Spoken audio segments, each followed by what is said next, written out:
She was waiting for Callum to be smaller too. She waited through the first week.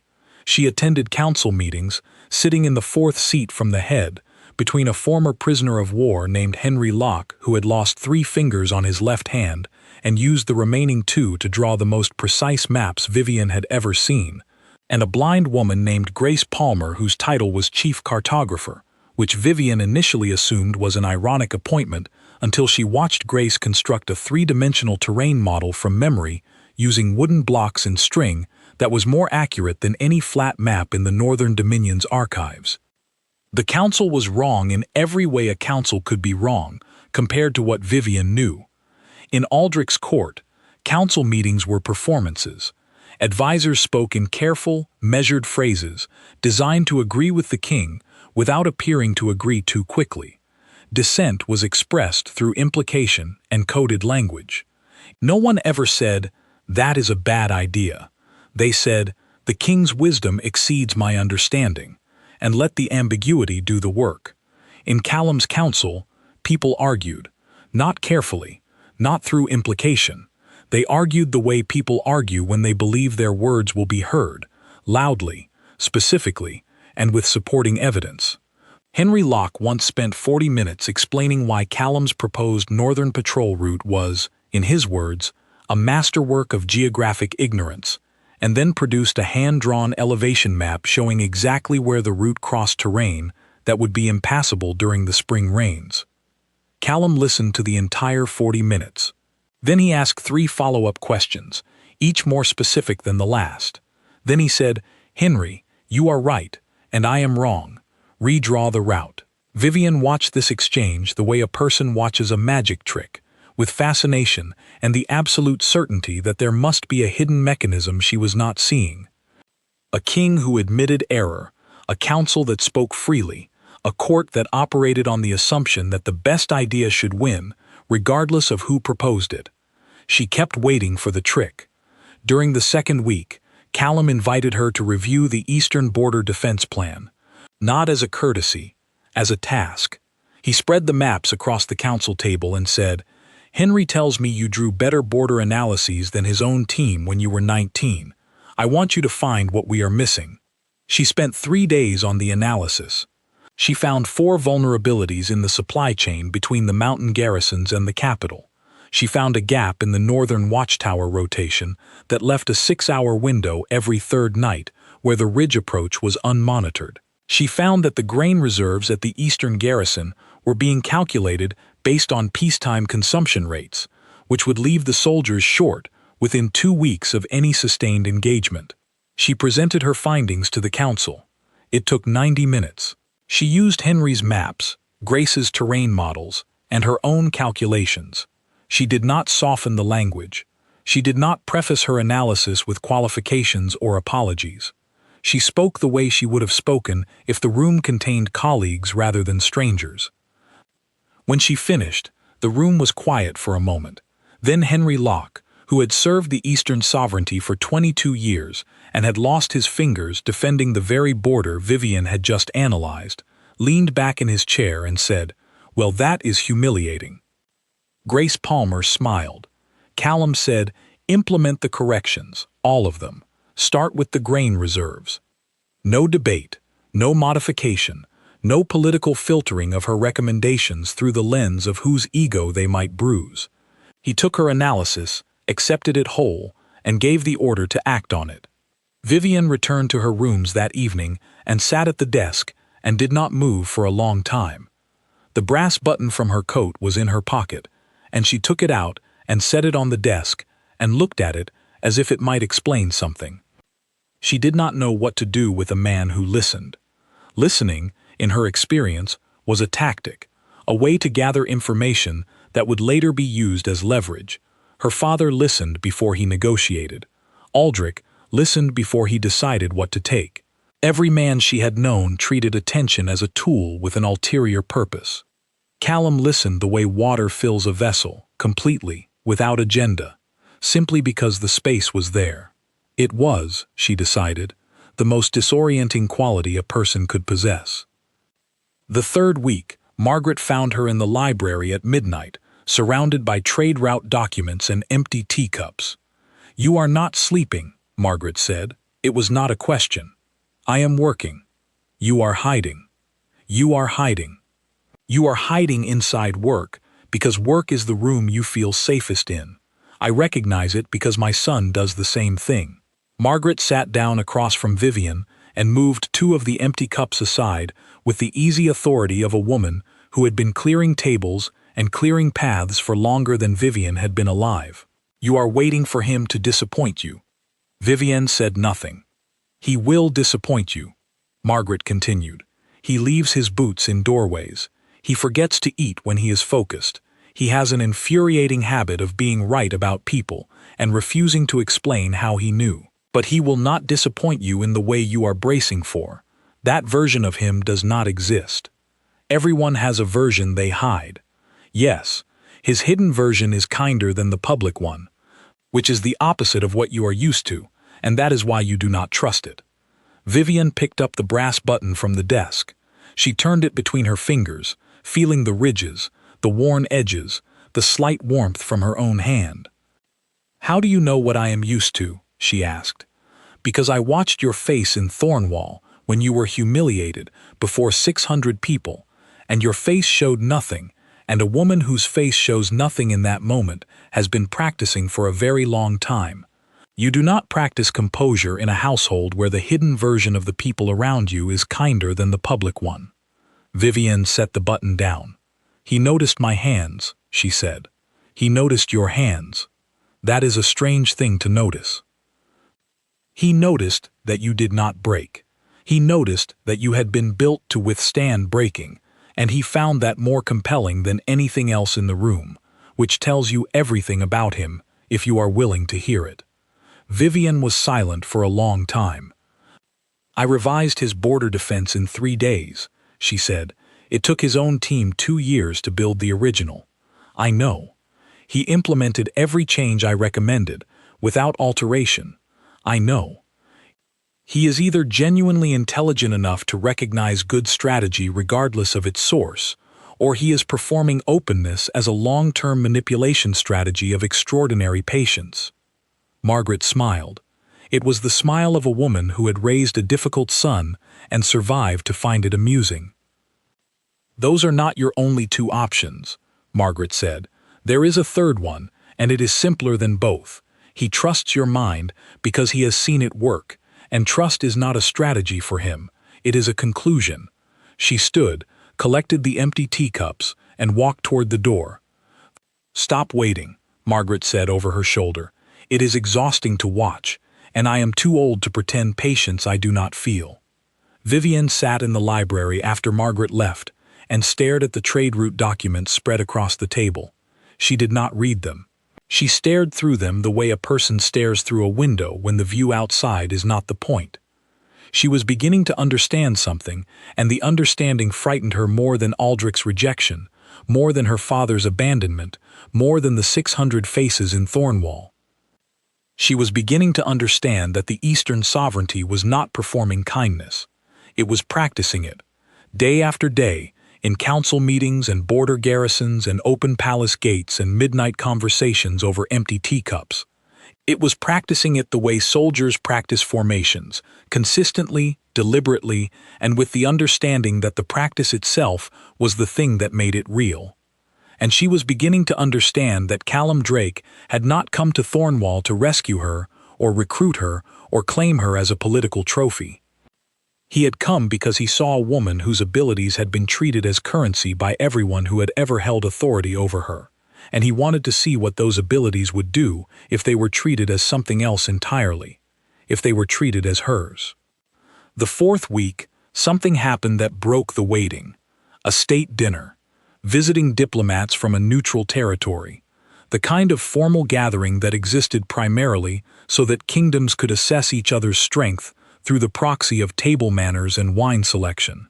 Vivienne sat at the council table, between Henry and Grace, wearing a dark blue dress that Margaret had arranged for her and that fit perfectly because Margaret had apparently acquired Vivienne's measurements through some method Vivienne chose not to investigate. The dinner was proceeding normally. Speeches, toasts, The careful, circular conversation of diplomatic small talk, where everyone said nothing of substance with great conviction. Then one of the visiting diplomats, a ruddy-faced man named Philip Barlow, who represented a mining consortium in the Central Territories, made a joke. He was on his fourth glass of wine and had reached the stage of confidence where restraint dissolves and the real personality emerges, like a creature surfacing from murky water. He leaned toward the diplomat beside him and said, loud enough for the nearest 20 seats to hear, "I see Voss's leftovers found a new plate." The table went silent, not gradually, instantly, the way sound stops when a blade drops. Vivian's hand tightened around her fork. She felt the metal press into her palm, the 4 tines creating 4 points of pressure that she focused on with absolute concentration, because if she focused on the fork, she would not have to focus on the feeling that had just detonated in her chest, a feeling so hot and compressed that it did not have a name, only a temperature. She did not look up. She looked at her plate. There was a garnish of parsley on the edge. 3 leaves. The middle one was slightly wilted. Callum set down his fork. The sound of the fork touching the plate was small and ordinary, and it stopped every remaining conversation at the table, the way a gunshot stops birdsong. He looked at Philip Barlow. He did not raise his voice. He did not stand. He leaned forward slightly and said something so quietly that only the seats within arm's reach heard it. Vivian did not hear what he said. She heard the aftermath. Philip Barlow's face drained of color the way a lake drains after a dam breaks, completely and irreversibly. He placed his napkin on the table. He stood. He left the dining hall without a word, and his delegation followed, and by morning they were gone from Ashenmere. After the dinner, Vivian went to her chambers. She closed the door. She locked it. She sat on the floor with her back against the bed, and she took the brass button out of her pocket and held it in both hands and turned it over and over and over, feeling the ridges, the edges, the thread hole where it had been attached to her coat before it came loose on the worst day and the best day and the most confusing day of her life. She sat there for a long time. She was not crying. She was recalibrating. She was processing the fact that a man she had known for 4 weeks had responded to her humiliation, not with comfort and not with outrage, but with a single, quiet sentence that had removed the source of the humiliation from the room so completely that by morning it would be as if it had never happened. He had not made a scene. He had not raised his voice. He had not turned it into a moment about himself, about his power, about his protection of her. He had simply made it stop. She did not know what he had said to Philip Barlow. She never asked. What he had said was not the point.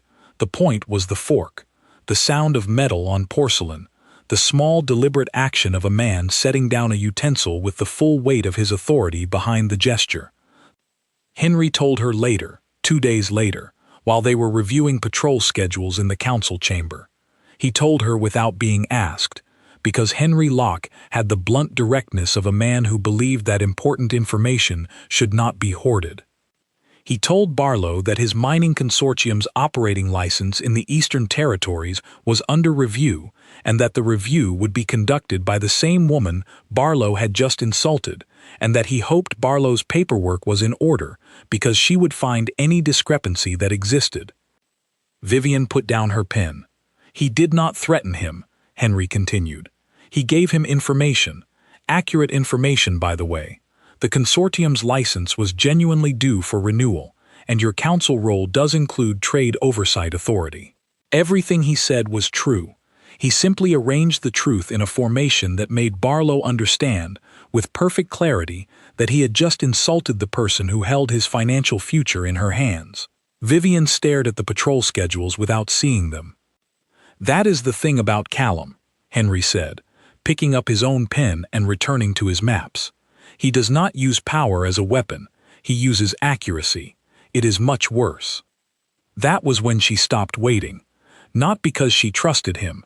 Trust was a bridge she was still building, plank by plank, testing each board with her full weight before stepping onto the next.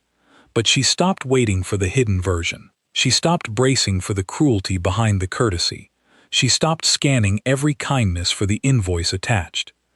She stopped, because the evidence had accumulated beyond what her defenses could reasonably deny, and Vivian Ashford, whatever else she was a woman who followed evidence. She looked down at the brass button in her hands. She put it back in her pocket.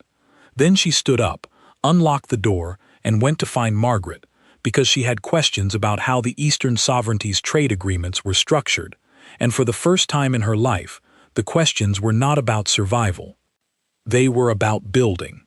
The letter arrived on a morning in late autumn, when the trees along the river in Ashenmere had turned the color of old copper and the air carried the particular sharpness that precedes the first snow. Vivienne was in the council chamber, reviewing a proposal to extend the Eastern Trade Corridor through a mountain pass that had been considered too narrow for commercial traffic, until Grace Palmer produced a terrain model showing that the pass widened significantly after the first 200 yards, a detail that every previous survey had missed because every previous surveyor had turned back before reaching the wider section. Grace had never seen the pass. She had built the model from rock samples, wind pattern data, and interviews with shepherds who had grazed their flocks in the surrounding foothills for 40 years. The shepherds know the land better than cartographers, Grace had said when Vivian asked how she had gathered such specific information. Cartographers measure from above, shepherds measure from inside. Vivian was studying the model, tracing the pass route with her fingertip and calculating wagon widths against clearance margins when a courier entered the chamber and placed a sealed letter on the table. This seal was crimson, silver wolves. The Northern Dominion. She did not open it immediately. She finished her calculation first. The pass could accommodate a standard trade wagon with 4 inches of clearance on each side, which was tight but manageable if the road surface was leveled and the drainage was addressed. She made a note on the margin of the proposal and set her pen down. Then she opened the letter. It was not from Aldrich. It was from his chief advisor, a man named George Whitmore, who had survived 3 changes of royal favor by being useful to whoever sat on the throne and loyal to no one except his own continuity. The letter was addressed to Vivian directly, which meant that Aldrich had either authorized it or that Whitmore had decided to act on his own judgment, which would mean that the situation in the Northern Dominion had deteriorated to the point where Aldrich's judgment was no longer considered reliable by his own staff. Either way, the letter was a signal. The contents confirmed what Vivian had suspected for weeks. The alliance with House Crane had collapsed, not gradually, the way political arrangements usually decay, but catastrophically, the way a bridge collapses when the load exceeds the design capacity by a factor the engineers failed to predict. Catherine Crane's family had leveraged their control of the western trade routes to extract concessions from Aldrich that went far beyond the original marriage agreement. They had demanded exclusive tariff rights on 3 major trade corridors, a permanent seat on the Privy Council for Catherine's father, and military protection for Crane family holdings along the southern border, all of which Aldrich had agreed to because he had no leverage and no alternative source of revenue. Then the Crane family had raised their tariffs by 40%. The Northern Dominion's treasury was bleeding. Trade volume through the western routes had dropped by 1/3 as merchants sought alternatives. Military salaries were being paid late. Garrison supplies were being rationed. The civilian population in the border towns, the people who depended on trade traffic for their livelihoods, was beginning to experience shortages of basic goods. Whitmore's letter did not ask for help explicitly. It was too carefully worded for that. But it asked Vivian to consider the historical bonds between House Ashford and the Northern Dominion and to reflect on the obligations that blood and birthright impose. It used the word return 4 times.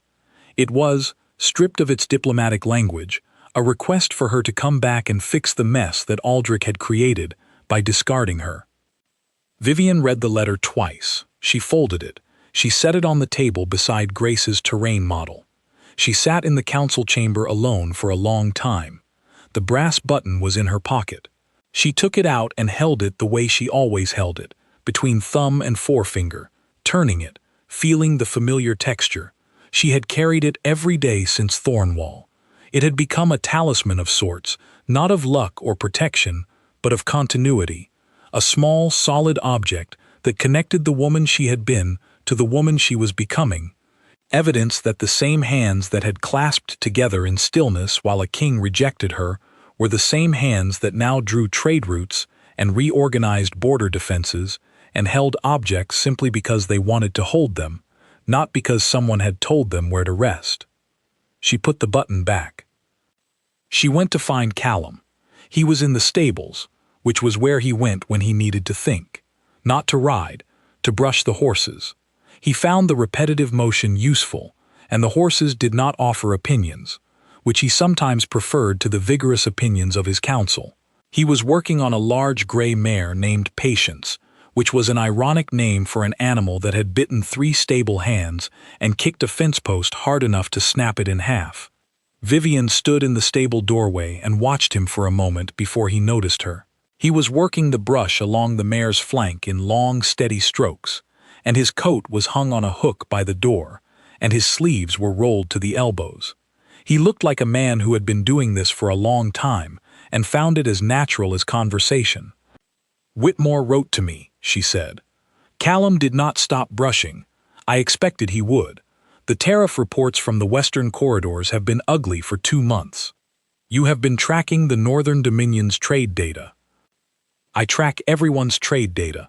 It is the most honest source of intelligence available. People lie in letters. Numbers lie less." Vivian leaned against the doorframe. "He wants me to come back." "Of course he does. Aldrich's alliance is collapsing, his treasury is failing, and the person best equipped to solve both problems is currently solving mine instead." Callum set the brush on a shelf and turned to face her. "What do you want to do?" There it was again, the question he always asked. Not what should you do, not what is strategically optimal. What do you want? As if her desire were the relevant variable. As if a woman who had spent her entire life being told what she was for could simply decide, on her own authority, what she was doing next. "I want to help the people in the border towns," she said. "They are civilians. They did not choose Aldrich. They did not choose Catherine Crane. They are experiencing shortages because 2 powerful families made bad decisions, and they deserve better." "Agreed. But I will not go back. I will not return to Thornwall as a supplicant. I will not walk into that hall again as someone who has been summoned." "Also agreed. I want to offer economic relief through the Eastern Sovereignty, directly to the civilian population, not through Aldrich's treasury, not through his military. To the people." Callum was quiet for a moment. The mare shifted her weight and nudged his shoulder with her enormous head, and he steadied her absently with one hand, without looking away from Vivian. "You understand what that would mean," he said. "If we send aid directly to the Northern Dominion's civilian population, bypassing Aldrich's government, we are making a political statement that his government is not competent to care for its own people. Yes, he will view it as an act of aggression. He will view it as humiliation, which it is, but the alternative is watching people go hungry while we wait for his pride to recover, and his pride has never recovered from anything in the entire time I have known him." Callum almost smiled. It was the first time she had seen the expression cross his face in a way that was not controlled or deliberate. It was involuntary, the way a reflex is involuntary, and he caught it and smoothed it away, but not before she saw it. "Draft the proposal," he said. "Present it to the council. If they approve, we move forward. You could approve it yourself. You are the king." "I could, but this is your strategy, and it should go through the council so that it has the full authority of the Eastern Sovereignty behind it, not just mine. If it is only my decision, it can be dismissed as personal. If it is the council's decision, it is policy." He was right, and she knew he was right, and the fact that he thought this way, that he considered the structural integrity of a decision as carefully as the decision itself, was one of the reasons she had stopped trying to find the hidden version of him. There was no hidden version. There was just this: a man in a stable with rolled sleeves and horsehair on his shirt, making good decisions and giving credit to the people who deserved it. She drafted the proposal that evening. She presented it to the council the following morning.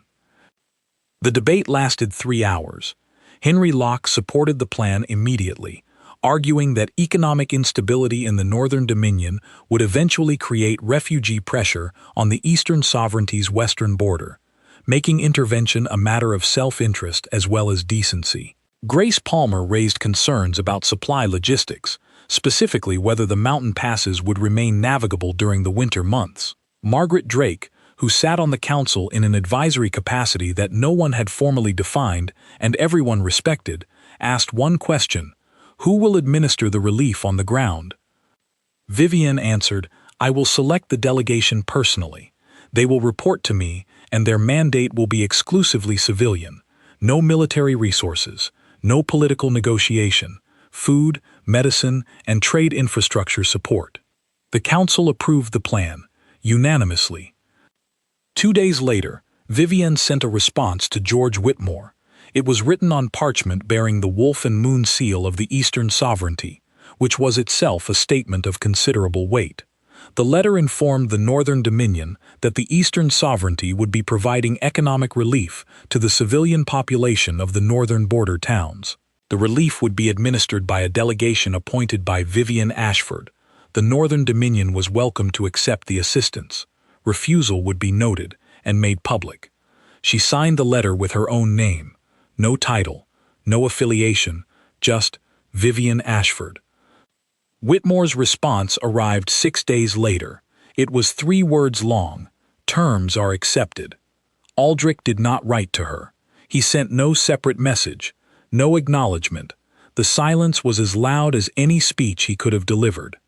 Vivian had spent 3 years of her life preparing to be this man's queen, learning his kingdom's laws, memorizing his court's alliances, training herself to be indispensable to his reign, and now the only evidence that he acknowledged her existence was a silence shaped exactly like the space where a response should have been. She did not need his response. She had never needed his response. That was the realization that settled over her during the days after Whitmore's letter arrived, quiet and final, the way snow settles over a landscape and changes its shape without making a sound.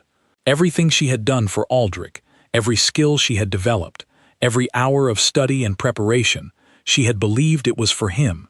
She had believed she was building herself into the shape his kingdom required. But the skills had never belonged to him. The competence had never been his to use or discard. He had rejected the woman and assumed the abilities went with her, the way a man discards a tool and assumes the work stops. The work had not stopped. The work had followed her, because the work was her, and she was not something that could be left behind in an outer courtyard next to a single trunk. The relief convoys began moving 2 weeks later. Vivian organized them with the precision of a military operation, which was exactly what they were, except the weapons were grain shipments and the strategy was kindness deployed with devastating efficiency. Each convoy carried enough supplies for 3 border towns, along with a team of builders who would repair the trade infrastructure, roads, bridges, market shelters, that the Northern Dominion's budget cuts had allowed to deteriorate. She sent 13 convoys over the course of the winter. By spring, the border towns had stabilized. Trade volume through the eastern corridors had increased, as merchants discovered that the infrastructure improvements made the routes faster and more reliable than the western corridors controlled by House Crane. The economic pressure on the Northern Dominion's treasury began to ease, not because Aldrich had solved the problem, but because Vivian had solved it for him, and everyone knew it. And then, one morning in early spring, Callum asked her to walk with him. They walked along the river path that wound through the gardens behind the palace. The snow was melting, the river was high and fast, carrying the winter runoff down from the mountains with a sound like continuous applause. The trees were still bare, but the buds had formed, tight green knots that waited for warmth with the patience of things that have done this many times before. They walked in silence for a long time. Callum had the ability to be quiet without making the silence feel like a weight. He walked beside her with his hands in his pockets and his attention on the river, and the silence between them was comfortable in the way that silence is comfortable between people who have worked together long enough to know each other's pace.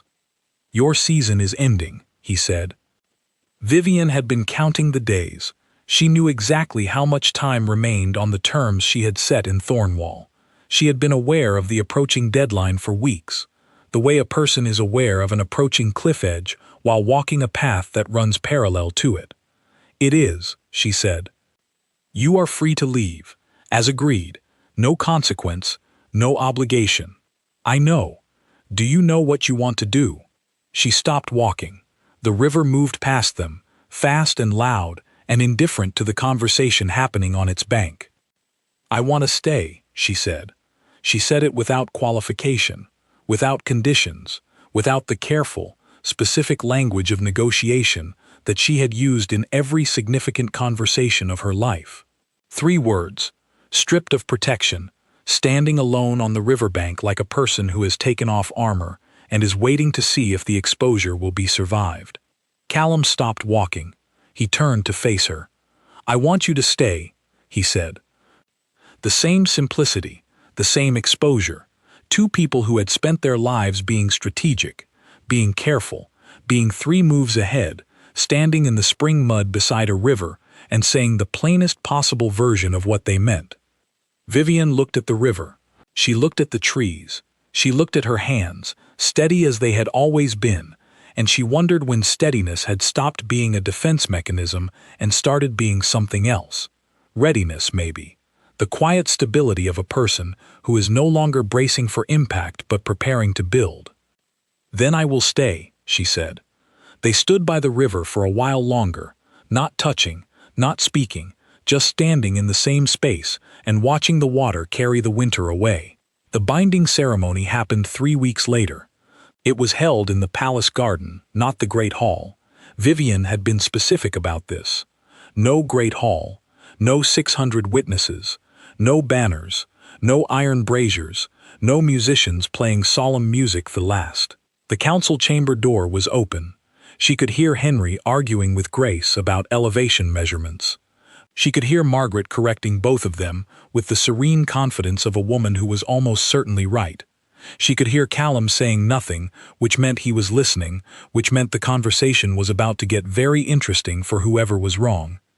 Vivian walked through the door and took her seat, 4th from the head, between a man with 2 fingers who drew better maps than anyone alive and a blind woman who saw terrain more clearly than people with perfect vision. She opened her notebook. She uncapped her pen. And she began. The guards opened the doors of the Great Hall at Thornwall, and 600 faces turned to watch Vivian Ashford walk toward the man who was about to destroy her. She knew, not because anyone had warned her, not because she had overheard some whispered conversation behind a curtain. She knew because Aldrich Voss had not looked at her in 11 days, and a man who is about to bind his life to a woman does not avoid her eyes unless he has already decided to cut her loose. 11 days. She had counted them the way a prisoner counts meals. The Great Hall smelled of cedar smoke and melted candle wax and the perfume of 400 noble guests who had bathed in scented oils for the occasion. Banners hung from the iron rafters, the deep crimson of the Northern Dominion stitched with silver wolves. Musicians played something solemn and grand from a balcony above the entrance. The kind of music that made people stand straighter and believe they were witnessing history. Vivian walked the center aisle in a gown the color of winter frost. Her hands were clasped in front of her, fingers laced together so tightly that the knuckles had gone white beneath her gloves. No one could see that. The gloves were part of the costume. Everything about today was costume.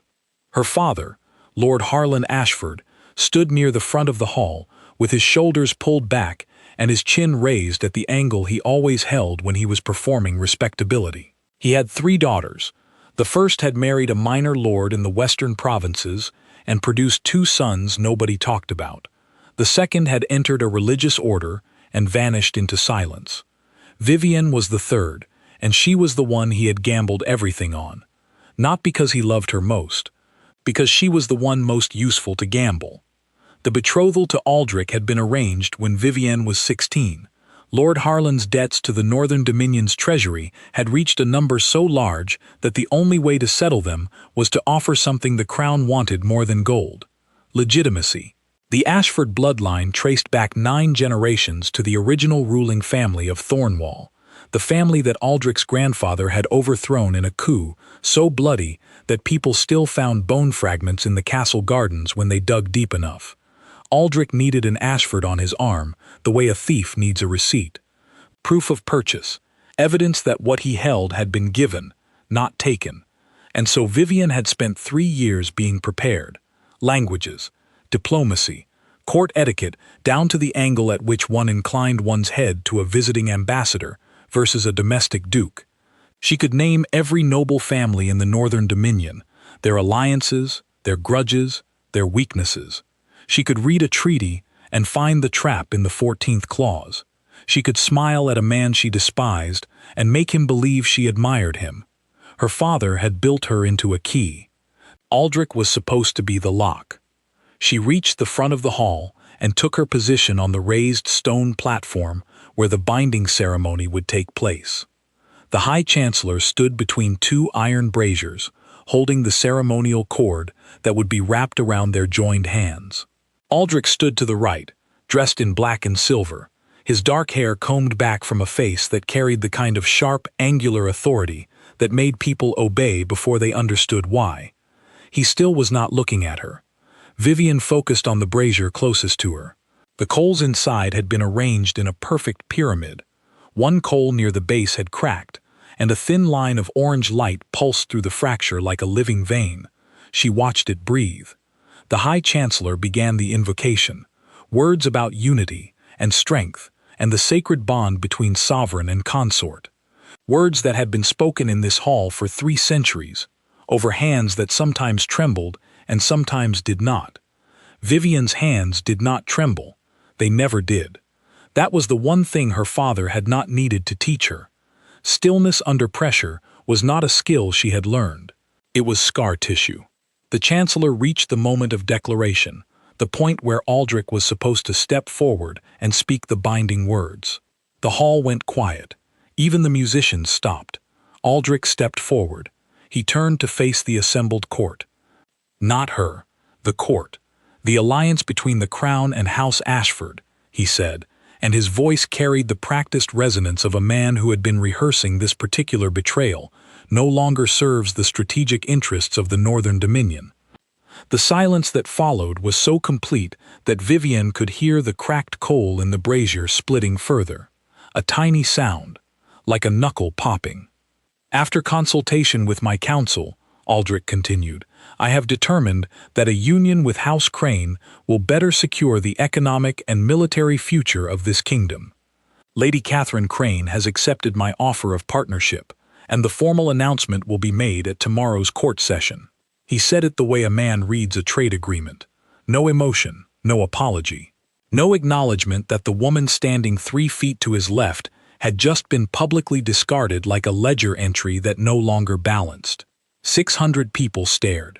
Some at Aldric, some at Vivian, most at Vivian, because the rejection was the official business, but her reaction was the entertainment.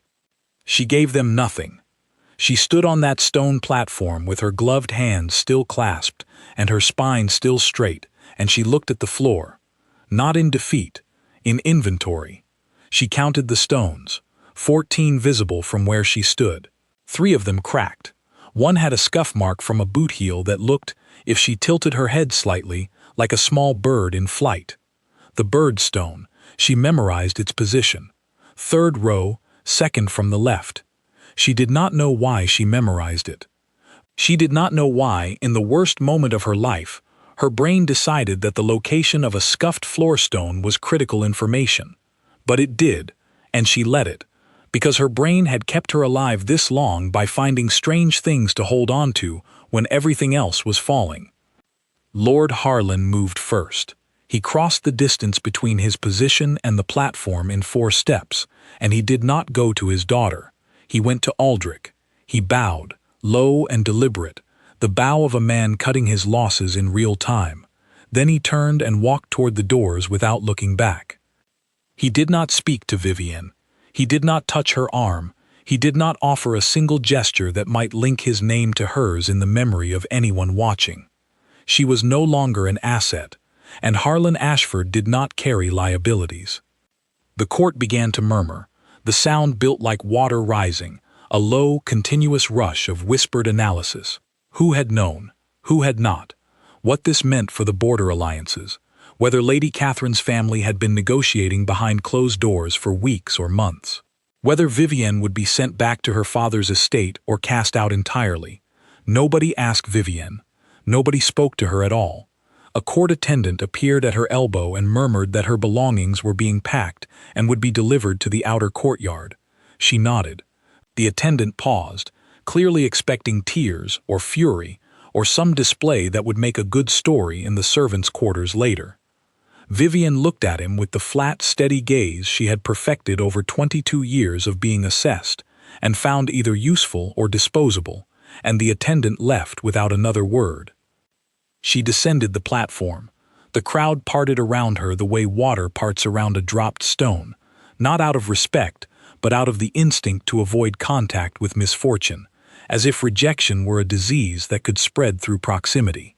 She walked back down the center aisle, the same aisle she had walked up minutes earlier, wearing the same dress, holding the same posture.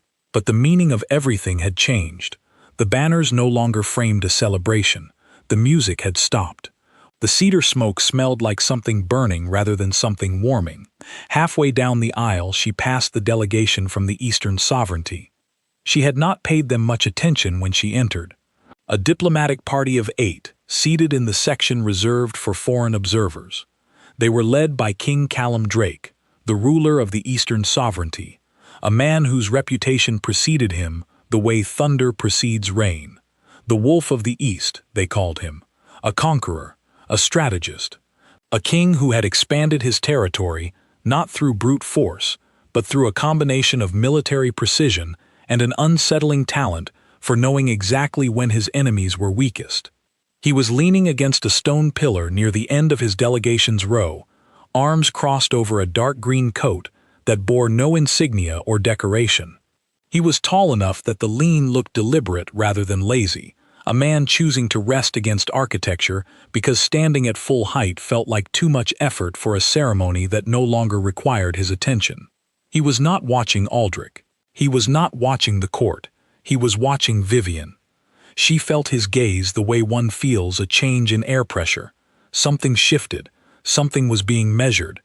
She did not look back. She kept walking, past the delegation, past the rear guard, through the great doors, and into the corridor beyond.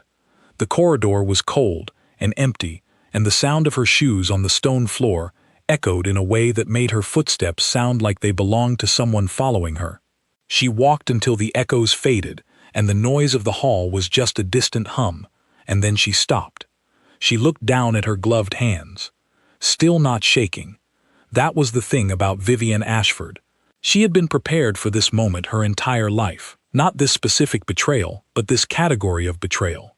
The kind where someone with power looked at someone without power and decided that the terms had changed, and the person without power was expected to absorb the impact without making a mess. She was extremely good at absorbing impact without making a mess. She reached the outer courtyard 20 minutes later. A single trunk sat on the cobblestones near the gate.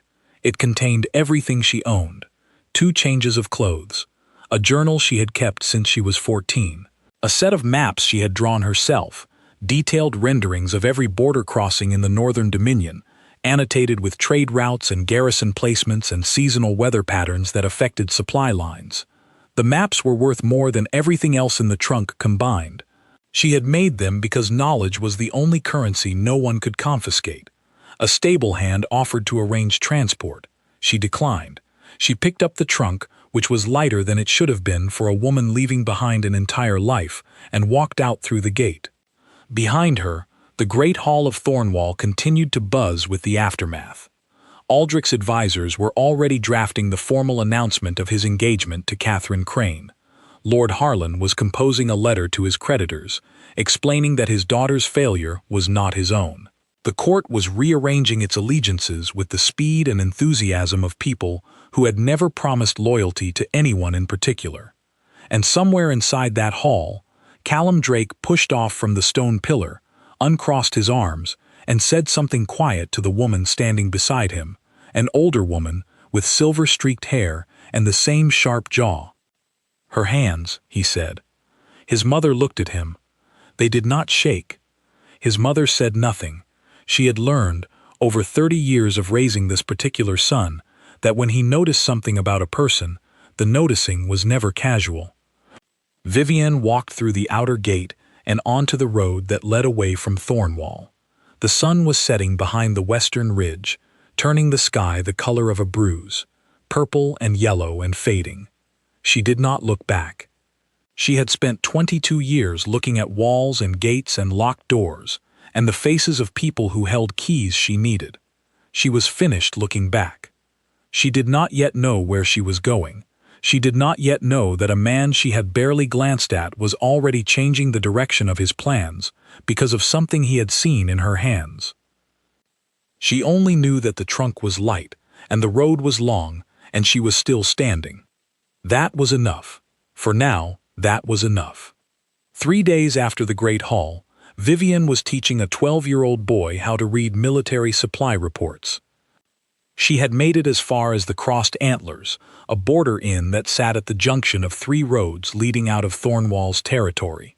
The inn was run by a woman named Dorothy Pennock, who was 53 years old, had arms like a blacksmith, and operated her establishment with the organizational efficiency of a field general. Dorothy had taken one look at Vivienne standing in the doorway with a single trunk and a face that carried no expression whatsoever, and had offered her a room in exchange for whatever work she could do. Vivienne could do quite a lot of work. Within 6 hours, she had reorganized Dorothy's supply ledger, identified that a grain merchant had been overcharging by 14% for the past 8 months, and drafted a letter so precisely worded that the merchant sent a full refund and a basket of apples by the next morning. Dorothy looked at the refund. She looked at the apples. She looked at Vivienne. "You are staying," Dorothy said. It was not a question. So Vivienne stayed. She fixed the inn's account system. She taught Dorothy's son, a gangly boy named Oliver, to read beyond the basic letters he had learned from a traveling teacher 2 years prior. She showed him how to break down a written document, find the important numbers, separate the honest claims from the inflated ones. Oliver absorbed it the way dry ground absorbs rain, fast and desperate and slightly overwhelmed. On the 3rd morning, Vivienne was sitting at a table near the kitchen, walking Oliver through a practice exercise involving a fictional supply chain, when the door of the inn opened and a man walked in wearing the uniform of a royal courier. Dark green coat, no insignia except a silver pin on the collar shaped like a wolf's head beneath a crescent moon. The pin was the seal of the Eastern sovereignty. The courier scanned the room, located Vivienne, and crossed directly to her table. He did not ask if she was Vivienne Ashford. He already knew. He placed a rolled document on the table beside Oliver's practice papers and stepped back. Vivienne looked at the document. It was sealed with dark green wax, the wolf and moon pressed into it with the depth and precision that indicated a royal signet ring, not a generic stamp. The seal was unbroken. The parchment was heavy, the kind used for communications between heads of state. She picked it up and turned it over. The address on the outside read, "Vivienne Ashford, unbonded and sovereign of her own person." She read it twice, not the contents, the address. Because the address was the message, or at least the first layer of it. Every formal document she had ever received had been addressed to her through a man. Vivienne Ashford, daughter of Lord Harlan. Vivienne Ashford, betrothed of King Aldrich, always tethered, always belonging to. This one named her as belonging to herself. She broke the seal. The document was a formal petition, not a letter, not an invitation, a petition, drafted in the precise legal language of inter-kingdom diplomacy, the kind of document that required witnesses and counter-signatures and could not be retracted without formal proceedings. King Callum Drake of the Eastern Sovereignty was invoking the right of open claim. Vivian set the document down and stared at it the way one stares at a door that has appeared in a wall that had no door yesterday. The right of open claim was an ancient law, older than both kingdoms in their current form. It permitted any ruling monarch to formally petition for an alliance with an unbonded noble of another kingdom, provided the petitioning monarch held diplomatic standing in that kingdom. The petition had to be presented before the full court of the kingdom where the unbonded noble resided. It could not be conducted in private. It could not be refused without formal grounds. It was a law that nobody used anymore because it was, by design, a public spectacle. It forced the host kingdom to open its court, assemble its witnesses, and allow a foreign ruler to stand in its own great hall and make a claim that the host could not easily dismiss without creating a diplomatic crisis.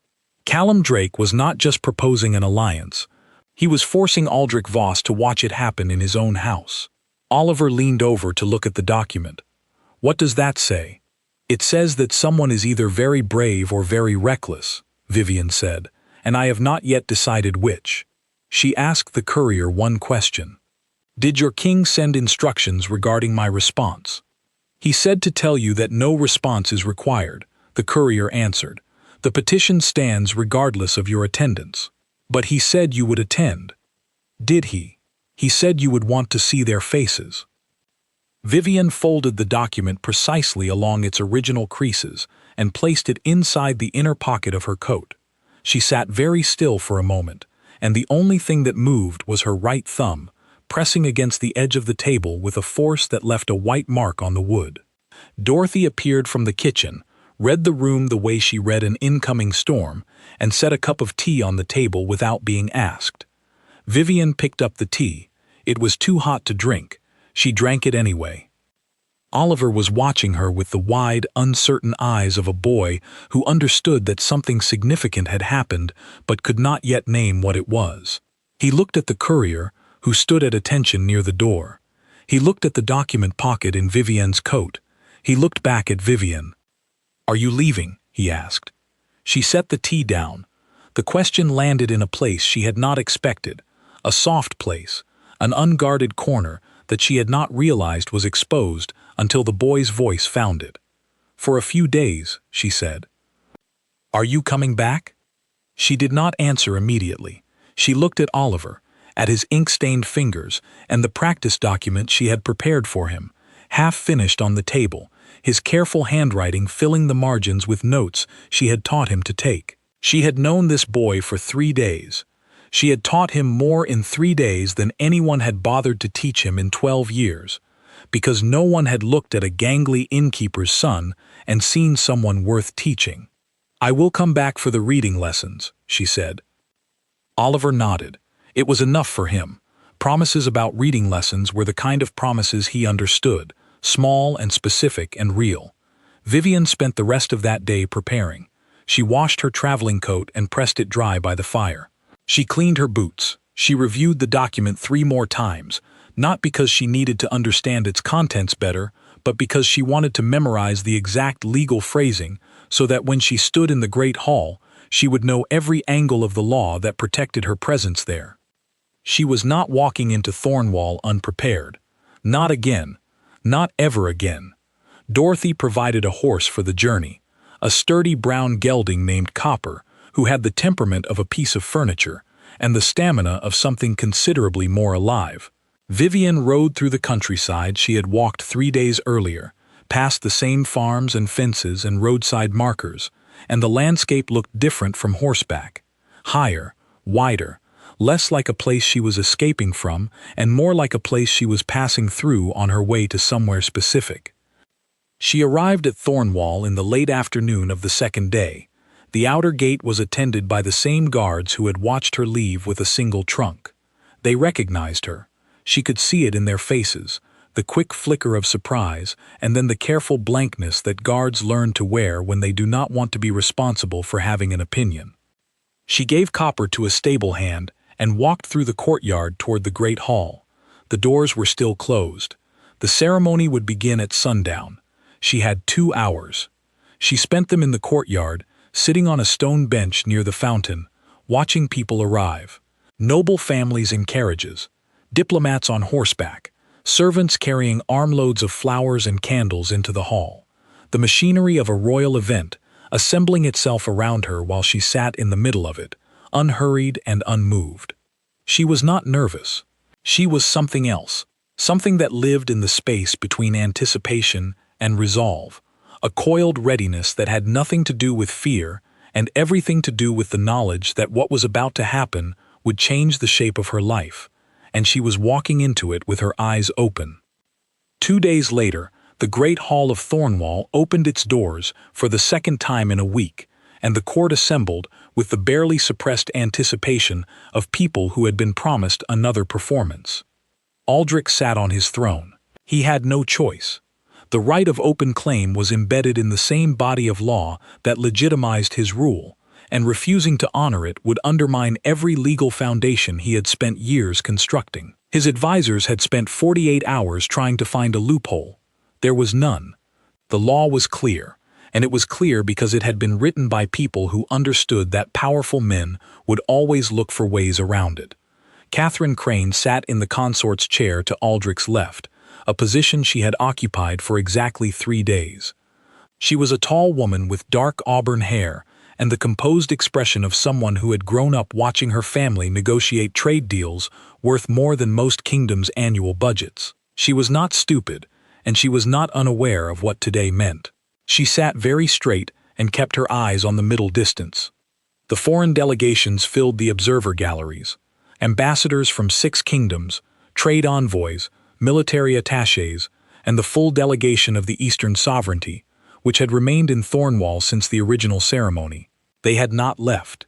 That detail, which the court had initially dismissed as diplomatic courtesy, now revealed itself as strategy. Callum had never intended to leave before this moment. The doors opened. Vivian walked in. She was wearing the same coat she had worn at the inn, a simple dark blue traveling coat with brass buttons, the kind of coat that a woman with one trunk and no title wears because it is the warmest thing she owns. She had not dressed for the occasion. She had not attempted to match the finery of the court. She walked down the center aisle the way she had walked it 6 days earlier, with the same posture, the same clasped hands, the same absolute refusal to perform for an audience. The difference was that this time, she was not walking toward a man who was about to discard her. She was walking into a room where a different man was about to say something that would change everything. Callum Drake entered from the side gallery. He descended the short staircase to the main floor with an ease that suggested he had spent his life walking into rooms that did not want him and making himself comfortable anyway. He was dressed simply, the same dark green coat with no decoration except the wolf and moon pin. He carried no ceremonial weapon, no crown, no visible symbol of rank beyond the pin. He did not need symbols. He carried authority the way some people carry height, as a fact of his physical presence that required no announcement. He walked to the center of the great hall, stopped 10 feet from the throne platform, and turned to face Vivian. Not Aldrich, not the Chancellor, not the court. Vivian. He spoke without preamble. I am Callum Drake, King of the Eastern Sovereignty, by right of succession and consent of the governed. I invoke the right of open claim, as recorded in the Treaty of the 5 Crowns, to petition for formal alliance with Vivian Ashford. The court was silent. Aldrich's jaw was tight enough to crack a walnut. Callum continued, still looking at Vivian, still speaking only to her. 3 days ago, I watched a woman stand in this hall and receive the worst public humiliation this court has produced in a generation. I watched her face. I watched her hands. I watched her walk out through 600 people who were waiting for her to break, and she gave them nothing. He paused. I did not come here because I felt sorry for her. I came here because a person who holds that much composure under that much pressure is the most valuable strategic mind in this room, and everyone in this hall was too busy watching her suffer to notice. He reached into his coat and removed a small leather folder. He opened it and held it so the court could see the contents, a list written in his own hand, not by a scribe. Vivian Ashford speaks 3 trade languages. She has a working knowledge of military supply logistics that exceeds that of most serving generals. She identified and documented every major garrison weakness along the Northern Dominion's eastern border before the age of 20, which I know because those documents were among the intelligence my own advisors acquired through diplomatic channels, and it took them 2 months to verify that the analysis was correct. He closed the folder. I am not here to rescue a woman who was rejected. I am here to recruit a strategist who was wasted. He looked at Aldrich for the first time. The look lasted 2 seconds. It said everything it needed to say. Then he looked back at Vivian. I am proposing a partnership, not a rescue. The difference matters, and I believe you know that. The great hall was so quiet that Vivian could hear the banners moving in the draft from the upper windows.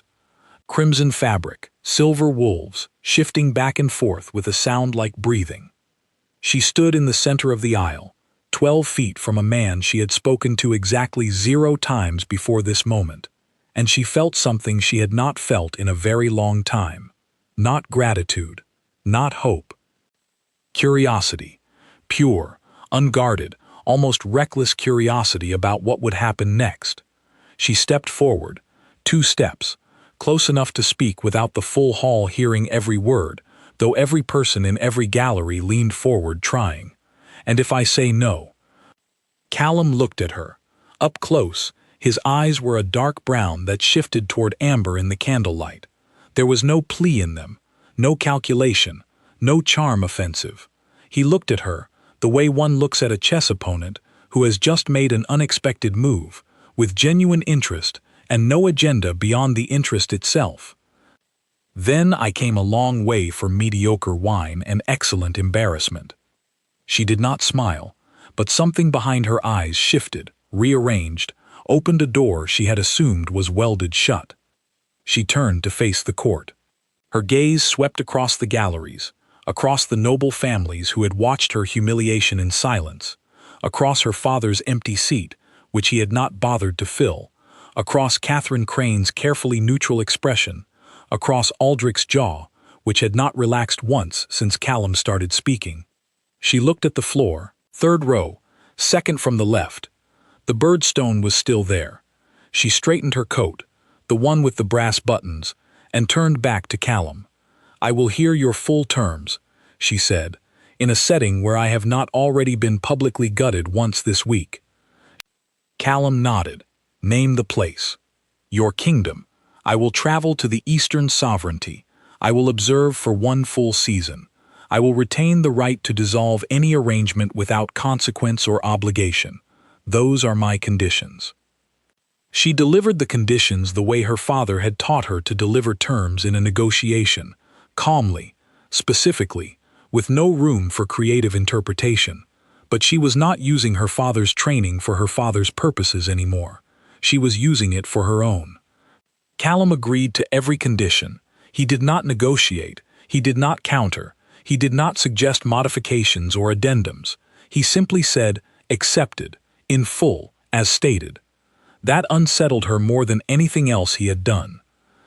Because a man who agrees to everything either has nothing to lose or has already decided that the person across from him is worth more than the terms. She could not yet tell which one Callum was. But she was going to find out. Aldrich spoke for the first time since the proceedings began. The court notes the invocation and the response. The right of open claim has been satisfied according to the Treaty of the 5 Crowns. His voice was controlled and even and revealed nothing except the effort it took to reveal nothing. This session is concluded. The court erupted the moment the formalities ended. Voices, movement, the frantic rustle of people rearranging their loyalties in real time. Aldrich left the hall through the private entrance behind the throne. Catherine Crane followed him, and the distance between them as they walked was the kind of distance that fills with cold air. Vivian did not watch them leave. She was already turning toward the side gallery, where Callum's delegation was assembling for departure. The older woman with the silver-streaked hair, the one Vivian had noticed during the first ceremony, approached her. She had the same sharp jaw as Callum and the same dark eyes, but hers carried an additional quality, the specific patience of a woman who had been underestimated so many times that she had stopped keeping count and started keeping score. "I am Margaret Drake," the woman said, "his mother, and I should warn you that he has been insufferable since the first ceremony. He has talked about your hands 4 separate times." Vivian looked at her own hands. "They were steady," Margaret said. "That is apparently the most attractive quality my son has ever witnessed in another human being." Vivian considered this information. "He has strange priorities," she said. "He has excellent priorities," Margaret corrected. "They are simply unusual.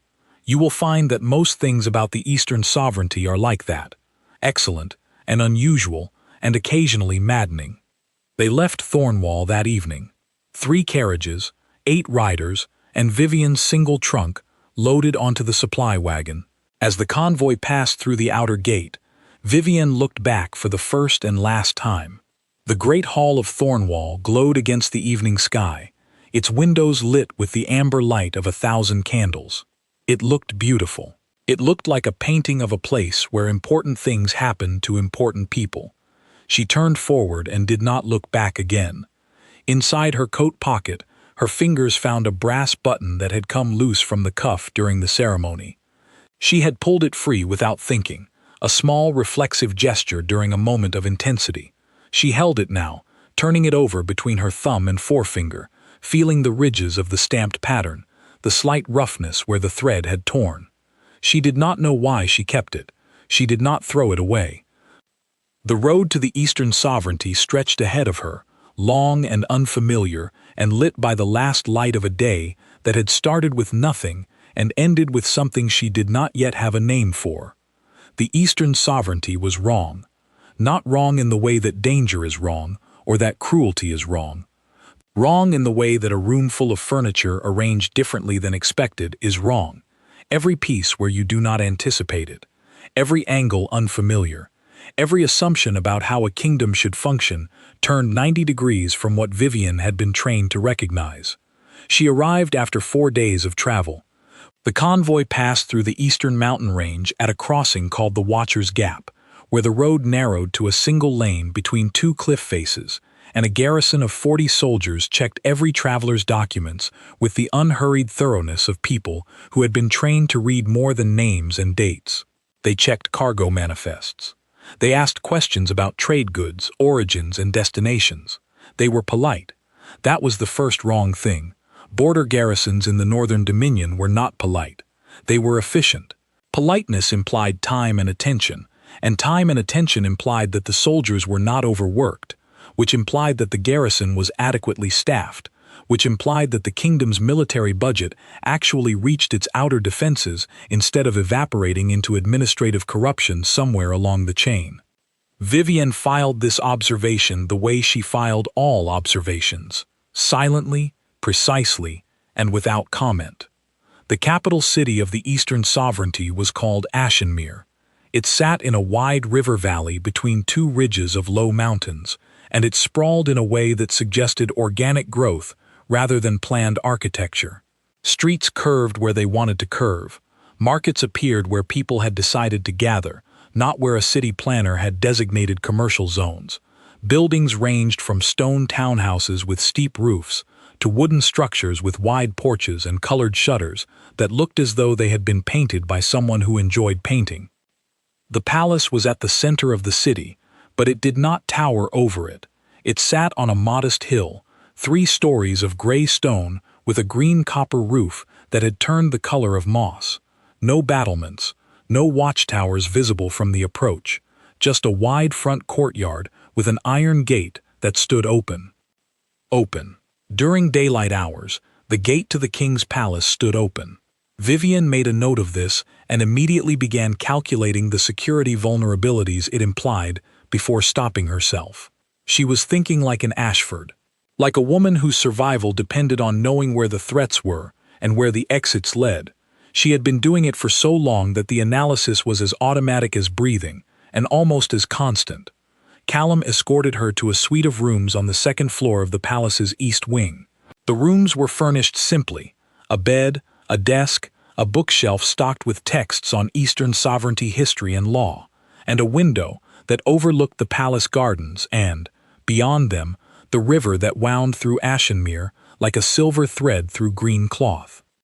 He showed her the rooms the way a landlord shows a property, pointing out the location of the kitchen, the bathing rooms, the library, and the council chamber. No ceremony, no speeches. He carried her trunk himself, which she noticed because in the Northern Dominion a king did not carry luggage. A king did not touch objects that servants were meant to touch. "Council meets at dawn," he said, setting the trunk beside the desk. "Your seat is the fourth from the head. If you need anything before then, ask Margaret. She knows where everything is, including several things I wish she did not know about." Then he left. He did not linger. He did not make a speech about how welcome she was. He did not offer reassurance or comfort or any of the soft, careful words that a man might offer a woman he was trying to impress. He gave her information, access, and space, and then he removed himself from the room. Vivian sat on the edge of the bed and stared at the door he had closed behind him. She was waiting. She had been waiting since she arrived, since the convoy, since the ceremony in Thornwall. She was waiting for the real version of Callum Drake to appear, the one behind the courteous exterior, the one who needed something from her that he had not yet named. Every man she had ever known operated from behind a surface, and the surface was always designed to delay her discovery of what lay beneath it. Her father's surface had been authority. Beneath it was desperation and the willingness to sell anything, including his daughter, to stay solvent. Aldrich's surface had been power. Beneath it was insecurity so deep that he could not marry a woman who might outthink him. Every man she had known well enough to see clearly had turned out to be smaller than the image he projected. From a balcony, she had experienced one ceremonial spectacle in a great hall, and it had ended with her walking out past a crowd of strangers who were disappointed that she had not cried for their entertainment. 14 people attended. Henry Locke stood as witness, his 2 remaining fingers holding the ceremonial cord with a grip that was stronger than most people could manage with 10. Grace Palmer sat in the front row and smiled in the direction of sounds she had learned to interpret better than most people interpreted sight. Oliver was there, seated beside Dorothy, who had closed the crossed antlers for 2 days and traveled to Ashenmere with a basket of bread she had baked herself and a look on her face that suggested she would fight anyone who tried to make her cry. She cried anyway, quietly, into a handkerchief she had brought specifically for the purpose. The garden was in full spring bloom. White and purple flowers lined the stone path where Vivian walked, and the air smelled of turned earth and river water and something green and alive. The afternoon light came through the trees at an angle that made the shadows long and the colors deep, and a breeze moved through the garden with just enough force to stir the hems of clothing and the petals of flowers and nothing else. Margaret officiated. She wore a green dress and read the ceremonial words from a book she had clearly memorized decades ago, but chose to hold anyway, because tradition was important, and so was the appearance of effort. Her voice was steady and warm, and carried the particular authority of a woman who had raised a king and was now welcoming into her family a woman she had decided, weeks ago, was exactly right. Vivian wrote her own vows. They were 3 sentences long. The first was a promise. The second was a condition. The third was a joke, so unexpected and so precisely calibrated to Callum's specific sense of humor that he looked at the ceiling for a moment that lasted slightly too long, and when he looked back down, his eyes were brighter than the river in the spring sun. No one who was present ever repeated the joke. It belonged to the garden and to the 14 people who heard it, and to the 2 people who understood it. Callum's vows were longer. He spoke them without notes, looking at Vivian with the same direct, unguarded attention he had given her in the great hall of Thornwall, the same attention he gave to council debates and border maps and everything else he considered important enough to face head-on. He did not make promises about love or devotion or forever, because those were words that other people had used around Vivian as decoration, as packaging for transactions disguised as affection. He made promises about listening, about disagreement, about the right to be angry, and the commitment to stay in the room while the anger lasted. He promised to leave his boots out of the doorway, which got a laugh from Margaret. He promised to eat when she told him to eat, which got a laugh from Henry. He promised to never, for any reason, make a decision about her life without asking her first. That one did not get a laugh. That one landed in the garden like a stone dropping into still water, and the ripples moved outward through the 14 people who heard it, and each of them understood, in their own way, why that particular promise mattered more than all the others combined. That evening, Vivian stood on the eastern ramparts of the palace and looked out over Ashenmere. Below her, the first of the spring supply convoys was assembling in the courtyard. Wagons loaded with seed grain and building timber and medical supplies, bound for the Northern Dominion's border towns. Her design, her logistics, her decision. The sun was coming up over the mountains, and the light turned the river gold and the rooftops amber, and the road that stretched westward toward Thornwall into a thin line of pale dust that disappeared into the distance. She reached into her coat pocket. The brass button was there, as it always was, small, warm from her body heat, familiar in a way that went deeper than habit, down to the level where objects become extensions of memory, where the physical thing carries the weight of every moment it has been present for. She held it for a moment, turning it, feeling the ridges. She did not throw it away. She did not place it in a box or on a shelf or anywhere that would give it the significance of a relic. She dropped it back into her pocket, where it settled among the other ordinary objects she carried: a folded map of the Eastern Trade Corridor, a stub of pencil, a key to the council chamber. It sat with these things the way any small, familiar object sits with the contents of a pocket, without ceremony, without weight, just another thing she carried because it was hers and she chose to keep it. Below her, the convoy began to move. Wagons rolling forward one by one, wheels turning on packed earth, drivers calling to their horses, the whole organized machinery of provision and repair setting itself in motion. She watched it move westward, toward the border towns where people she had never met would eat because of decisions she had made, toward a kingdom that had discarded her and now depended on her, a dependency she had not sought and did not enjoy, but accepted because the people at the end of the supply chain were not the people who had discarded her. She watched until the last wagon disappeared around the bend in the road. Then she turned from the ramparts and walked back inside. There was a council meeting in an hour. Henry had new intelligence on trade patterns through the southern corridors. Grace was finalizing the Mountain Pass survey. Margaret had opinions about everything, as always, and would express them with the particular combination of sharpness and warmth that made her the most effective political mind in the kingdom and the most exhausting dinner companion. There was work to do. There was always work to do. But the nature of the work had changed. It was no longer survival work. It was no longer the desperate, calculated labor of a woman trying to make herself indispensable so that she would not be discarded. It was the steady, deliberate work of a woman who had been given a place at a table and had chosen, freely and without obligation, to stay. Not because someone needed her there, because she wanted to be there. And the wanting, which she had spent 22 years suppressing because wanting things was a vulnerability, and vulnerability was a luxury she could not afford, the wanting had turned out to be the thing that changed everything. She walked through the palace corridors, past the library where Margaret had found her at midnight, past the council chamber where she had presented her first border analysis, past the east wing where her rooms overlooked the garden and the river and the mountains beyond. She walked with the same steady, unhurried pace she had always walked with, the pace of a woman who had learned early that rushing revealed need, and need was a weapon others could use against you. But the meaning of the pace had changed. She was not hiding anymore. She was not performing composure. She was simply walking at the speed that felt right, in a place that felt right, toward a room full of people who would listen to what she had to say, because what she had to say was worth listening to. And that, in the end, was the thing that no one in Thornwall had understood.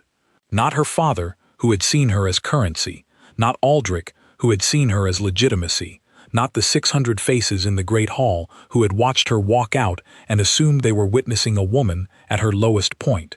They had not been watching a woman at her lowest point. They had been watching a woman at her starting point, the moment when everything that had been imposed on her fell away, and the only thing left was what she had built inside herself: the competence, the composure, the relentless, unshakable refusal to be less than she was, no matter what anyone else decided she was for. She had carried those things out of Thornwall in a single trunk, and she had carried them into a kingdom that recognized their worth, and she had built, with those things, a life that no one could discard, because it did not belong to anyone except her.